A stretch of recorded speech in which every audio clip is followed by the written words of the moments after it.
विधान भवनात प्रवेश मिळवण्यासाठी मोठा गैरप्रकार उघड झालाय। बनावट प्रवेशिका प्रकरणात 7 जणांवर गुन्हे दाखल केले। अर्थसंकल्पीय अधिवेशनासाठी सुमारे 50 बनावट पासचं वाटप करण्यात आलं। सचिवालय, मंत्रालय कर्मचारी तसंच खासगी व्यक्तींचा सहभाग असल्याची माहिती आहे। तर महाराष्ट्र औद्योगिक विकास महामंडळाचे बनावट लेटर हेड वापरून फसवणूक झाल्याची माहिती आहे। प्रत्येक प्रवेशिकेसाठी 2000 ते 2500 रुपये आकारल्याचा आरोप होतोय। मरीन ड्राईव्ह पोलिसांकडून या सगळ्या प्रकरणाचा तपास सुरू आहे। तर आतापर्यंत 4 जणांना ताब्यातही घेण्यात आल्याची माहिती आहे। विधान भवनात प्रवेश करण्यासाठी बनावट प्रवेशिका वापरण्यात आली। या प्रकरणात 7 जणांवर गुन्हे दाखल केलेत। या संदर्भात अधिक माहिती घेऊयात आमचे प्रतिनिधी मनोज दहाळकर यांच्याकडून। मनोज, विधान भवनात प्रवेश मिळवण्यासाठी मोठा गैरप्रकार झालाय, काय अधिक माहिती?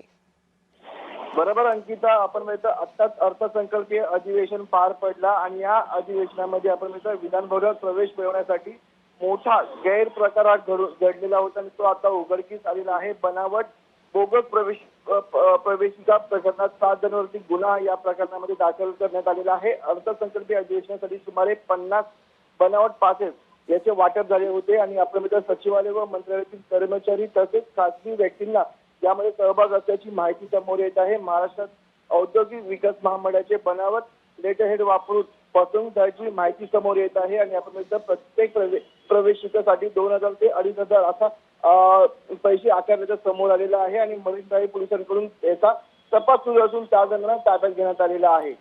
मात्र मनोज, एक महत्त्वाचा मुद्दा म्हणजे हे प्रकरण नेमकं उघडकीस कशा पद्धतीने आलंय? ज्या प्रकारे आपण बघितलं की मोठी गर्दी या अर्थसंकल्पीय अधिवेशनामध्ये होत होती आणि त्यामध्ये आपण म्हणतो पास हे कोणाला दिले जात नव्हते आणि त्यामध्ये मोठ्या संख्येने जे नागरिक होते त्यांनी यामध्ये आपण म्हणतो प्रवेश केलेला होता आणि मोठ्या संख्येने एका दिवशी गडबड देखील झालेली होती। त्यावरून समजून येते की या ठिकाणी कुठेतरी गडबड झाल्याची माहिती समोर आलेली आहे आणि त्यानुसार या ठिकाणी कारवाई करण्यात आलेली होती आणि त्यामध्ये आता 4 जणांना अटक करण्यात आलेला आहे। निश्चित, धन्यवाद मनोज आपण दिलेल्या सविस्तर माहितीसाठी।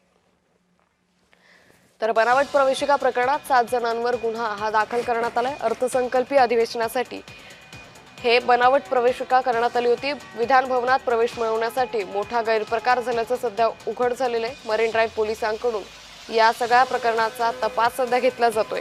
या सगळ्या प्रकरणी 7 जणांवर गुन्हा दाखल झाल्याची माहितीही समोर आलेली आहे। तर बनावट प्रवेशिका प्रकरणामध्ये 7 जणांवर गुन्हा दाखल केलाय। अर्थसंकल्पीय अधिवेशनासाठी सुमारे 50 बनावट प्रवेशिका बनवण्यात आल्याची माहिती आहे। सचिवालय, मंत्रालयातील कर्मचारी तसेच खासगी व्यक्तींचा सहभाग असल्याची माहितीही समोर येते।